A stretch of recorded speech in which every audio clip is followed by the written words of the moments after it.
So in this video, I want to break down the Slayer Exciter circuit, which is basically a low power, high voltage Tesla coil. First, I'll show you how I designed it in PSpice, and then I'll move over and show you some of the functionality of the circuit. So this is basically the normal setup for a Slayer Exciter circuit. The only difference is I put my own values in there, like this is my primary and this is my secondary, and then I have a 2N2222 transistor in there to do the switching. Well, the issue with this configuration, or at least what I don't like about it, is you're not really going to get enough power, or at least not for long, before this thing explodes. So let's see what I did to remedy that situation. So this is called a Darlington Pair. Basically, it helps disperse the load between the two, as well as feeds the output of the emitter into the gate of the next transistor, thus increasing your gain. Basically, it's just a way better way to do the switching, and also, yeah, just a lot more power. You can actually buy this in a package, which I'll obviously show once I have my circuit set up, and I'll tell you what I used. So yeah, once again, here's the primary, here's the secondary, here's the transistor configuration. 12 volts, 22K. This is just arbitrary values. 22K is just to limit the current going into the gate of the first transistor. And yeah, let's run a simulation real quick and see what it looks like. So let me just make that a little bit bigger. As you can see, this is obviously an approximation.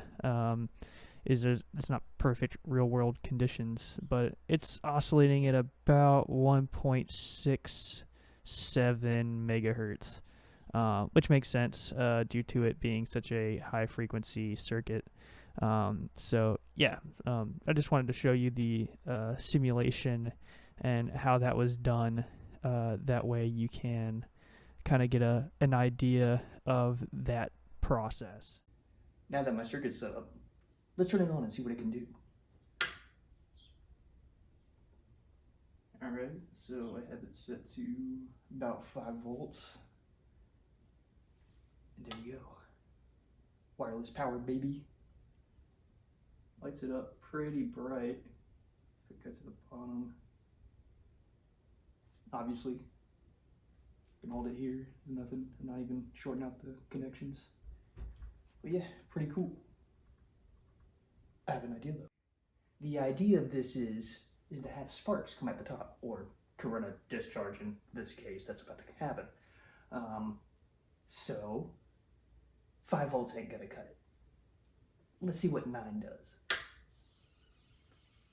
Now, I don't know if you can see, but maybe this will help. It's about a close to a 1 centimeter spark, gap that it'll close to these wire cutters / strippers here, but that's without the top load. Let's see what happens when we add that. Now that I have a ghetto top load rigged up, we can see what it can actually do. Stupid faulty connections. So yeah, let's go. Oh, never forget your handy dandy tools. Screwdriver.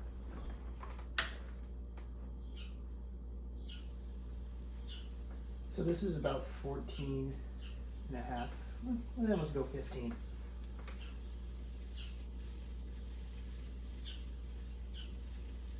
And of course, it still likes me too.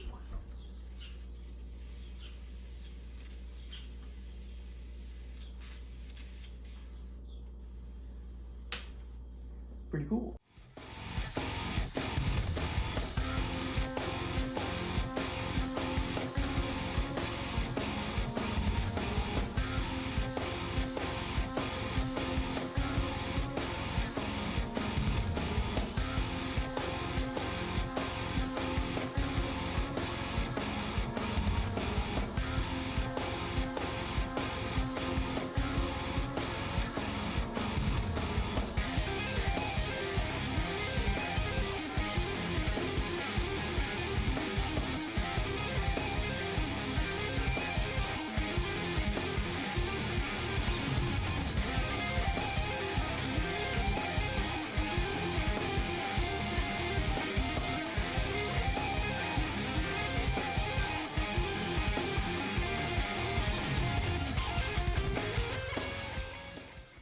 It should go without saying, but you shouldn't build this unless you have extensive circuits knowledge.